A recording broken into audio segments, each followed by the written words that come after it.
Avant de plonger dans cette histoire incroyable, pensez à vous abonner à la chaîne et à activer la cloche. Ici, chaque récit a quelque chose à dire, et vous ne voudrez pas en manquer un seul. Dans le quartier chic de Manhattan, le restaurant Le Rêve Doré rayonnait d'une élégance feutrée, attirant une clientèle triée sur le volet. Emily White, la jeune gérante au sourire parfait mais à l'âme rigide, prenait son rôle très au sérieux. Elle était connue pour sa discipline stricte et son exigence implacable, mais aussi pour son jugement rapide des clients. Ce matin-là, un couple noir, élégant et visiblement aisé, franchit la porte avec leurs 2 enfants. Emily les observa d'un œil critique, ses préjugés s'éveillant malgré elle. Quelques minutes après leur arrivée, un malentendu mineur éclata, une remarque sur un plat, un enfant qui renverse un verre. Emily, submergée par sa colère et son entêtement, fit appel à la sécurité. « Excusez-moi, vous devez partir. Maintenant. » Les mots tombèrent avec la froideur d'un coup près. Le couple tenta d'expliquer, de s'excuser, mais rien n'y fit. En quelques minutes, la famille fut expulsée, sous le regard choqué des autres clients. Le silence pesant du restaurant rendait l'acte encore plus cruel. Alors que le couple quittait les lieux, une vérité inattendue éclata. L'homme qui venait d'être humilié était Michael Johnson, l'un des entrepreneurs les plus influents de New York, et la propriétaire réelle de Le Rêve Doré. Emily resta figée, ses yeux s'écarquillant tandis que Michael se retournait, le regard chargé de reproches et de déception.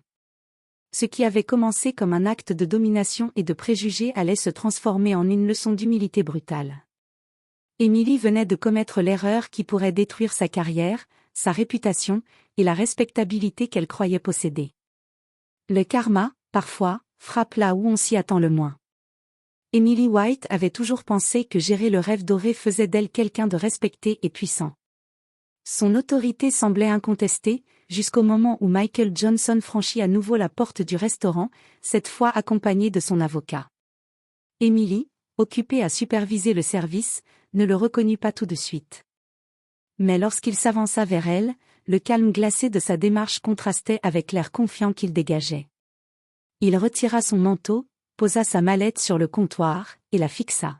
« Bonjour, mademoiselle White », dit Michael d'une voix douce mais ferme. « Il semble que vous ayez confondu la propriété du restaurant avec votre simple gérance. » Emily sentit son sang se glacer. Elle regarda autour d'elle. Le personnel et quelques clients qui avaient assisté à l'expulsion se retournaient maintenant, curieux. La rumeur de ce qui venait de se passer commençait à se propager comme une traînée de poudre. Je ne comprends pas. Balbutia Emily, incapable de trouver ses mots. Michael ouvrit calmement sa mallette et en sortit les documents officiels. Permettez-moi de vous rafraîchir la mémoire. Il lui tendit le contrat de propriété du restaurant, signé de sa main. Chaque mot semblait la frapper comme un coup de marteau. Emily recula, ses mains tremblantes. La honte et la panique se mêlaient dans son esprit. Elle avait expulsé sa propre propriétaire et sa famille, des clients fortunés, en toute ignorance de leur identité. Les murmures des clients se transformèrent en chuchotements accusateurs. « Vous avez vraiment fait ça, c'est la propriétaire. » Emily comprit que sa réputation venait de voler en éclats. Elle sentit le regard de Michael, mêlé de déception et de colère contenue, peser sur elle. « Vous ne vous rendez pas compte de ce que vous venez de faire, Emily », dit Michael d'une voix plus froide. « Ce n'est pas seulement un acte de préjugé, c'est une humiliation publique. » À cet instant, Emily réalisa que ce jour marquerait un tournant dans sa vie. Ce qui avait commencé comme une journée ordinaire dans son restaurant allait devenir un cauchemar qu'elle n'oublierait jamais. Le lendemain matin, les nouvelles de l'expulsion avaient déjà fait le tour de Manhattan. Les réseaux sociaux étaient inondés de messages indignés, photos, vidéos, commentaires. Le Rêve Doré était devenu viral, mais pour de mauvaises raisons. Emily arriva tôt au restaurant, espérant que tout se calmerait avec le temps.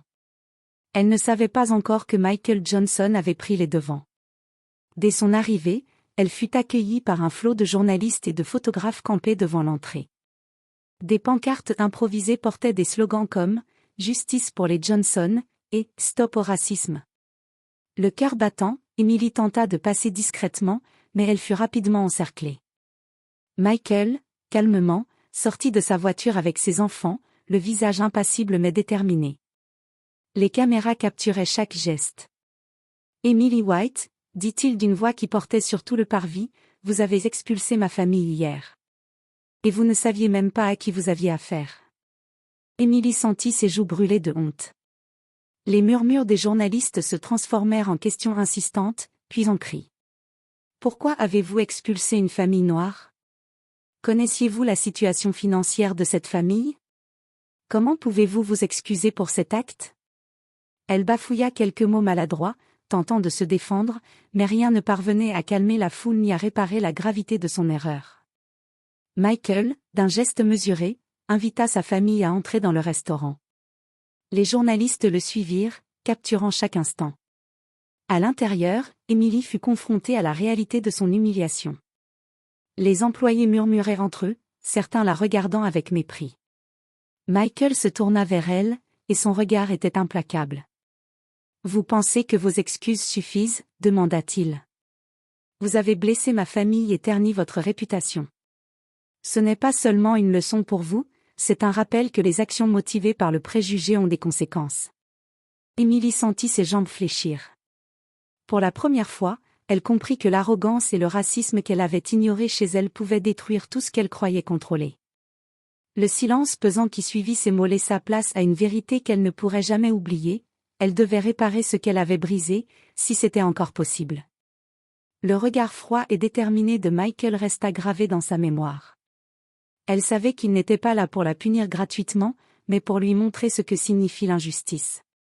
Et Emily venait de réaliser que, cette fois, le karma avait pris la forme d'une leçon publique et irréversible. Après l'humiliation publique, Emily pensait pouvoir se cacher derrière des excuses timides et espérer que l'affaire se calme. Elle se trompait lourdement. Michael Johnson, loin de se laisser apaiser, avait décidé de lui faire comprendre l'impact réel de ses préjugés. Dès le lendemain, il convoqua Emily dans une salle privée du restaurant. Les murs luxueux semblaient plus imposants que jamais, et la lumière froide accentuait l'inconfort de la situation. Michael resta debout, tandis qu'Emily s'asseyait nerveusement sur une chaise en cuir. « Emily, commença-t-il, d'une voix calme mais ferme, vous pensez peut-être que votre erreur se limite à quelques minutes d'ignorance. Mais ce n'est pas le cas. Vos actions ont des conséquences sur les gens, sur leur dignité, et sur la perception qu'ils ont de vous. » Emily baissa les yeux, incapable de soutenir son regard. Elle sentit le poids de ses actes, l'écrasement de sa fierté et le regret profond d'avoir jugé sans connaître. « Vous allez passer les prochains jours à travailler avec moi, » continua Michael. « Non pas comme employé ordinaire, mais comme quelqu'un qui doit comprendre ce que signifie le respect, l'humilité et la justice. » Emily sentit un mélange de panique et de soulagement. Michael ne cherchait pas la vengeance, mais il voulait qu'elle se confronte à ses préjugés et qu'elle répare ses torts. Elle allait devoir participer à la gestion quotidienne du restaurant sous sa supervision stricte. Rencontrer les membres de son équipe et écouter leurs histoires, parfois douloureuses. Faire face aux clients qu'elle avait humiliés, personnellement et sincèrement. Les jours suivants furent un véritable supplice. Chaque geste d'Emily était observé, chaque décision remise en question. Michael la guidait dans la manière de servir avec respect, d'écouter sans juger et de traiter tous les clients sur un pied d'égalité. Un soir, alors qu'elle servait une table particulièrement exigeante, Emily faillit commettre une erreur. Mais au lieu de crier ou de juger, elle se rappela les mots de Michael, respect et écoute avant tout. Elle s'excusa sincèrement et termina le service avec calme et humilité. Pour la première fois, elle ressentit une forme de satisfaction personnelle qui n'avait rien à voir avec son ancienne arrogance. Michael, observant la scène de loin, lui adressa un regard approbateur. Il savait qu'Emily commençait à comprendre la portée de ses actes. La leçon n'était pas terminée, mais un premier pas vers la rédemption venait d'être fait. Et dans son esprit, Emily comprit enfin que la véritable puissance ne réside pas dans le contrôle ou la discrimination, mais dans l'humilité et le respect des autres, une vérité qu'elle avait douloureusement ignorée jusqu'ici. Les semaines suivantes furent un apprentissage difficile pour Emily. Chaque journée passée aux côtés de Michael et de son équipe lui rappelait combien son arrogance et ses préjugés avaient pu blesser les autres. Mais elle commençait enfin à comprendre. la vraie responsabilité n'était pas seulement de gérer un restaurant, mais de respecter chaque personne qui franchissait ses portes. Un soir, Michael convoqua Emily pour une réunion particulière. Il avait invité la famille qu'elle avait expulsé Michael, sa femme et leurs 2 enfants ainsi que quelques employés témoins de l'incident. L'atmosphère était tendue, Emily sentait son cœur battre à tout rompre. « Emily, commença Michael, aujourd'hui, vous allez présenter vos excuses, en personne. » Emily prit une profonde inspiration. Elle sentit le poids de sa culpabilité, mais aussi une détermination nouvelle. Cette fois, elle voulait réparer ses erreurs, sincèrement et sans excuse futile. « Je suis profondément désolée, dit-elle, la voix tremblante. Je n'avais aucune idée de votre identité, et mes actions étaient injustes et humiliantes. Je comprends maintenant que mon comportement était non seulement incorrect, mais blessant. Je ferai tout pour que cela ne se reproduise jamais. » Michael et sa famille l'écoutaient en silence. Puis, dans un geste surprenant, sa femme s'avança et posa une main sur l'épaule d'Emily. « Nous voyons que vous avez appris de vos erreurs, dit-elle doucement. L'important, c'est que vous compreniez et que vous changiez. » Un poids immense se souleva du cœur d'Emily.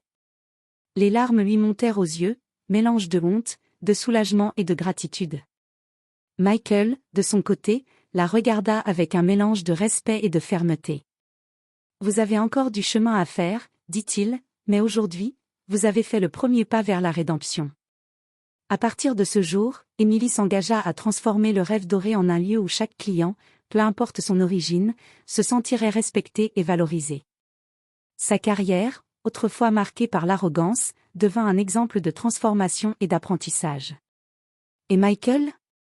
Il continua de superviser son restaurant, mais avec une satisfaction intérieure. Justice avait été faite, non pas par la vengeance, mais par l'enseignement et la responsabilité. Le karma, cette fois, avait été implacable mais juste. Emily avait appris la leçon la plus difficile de sa vie: sous les préjugés, l'orgueil et l'ignorance se cachent toujours des conséquences que l'on ne peut jamais ignorer.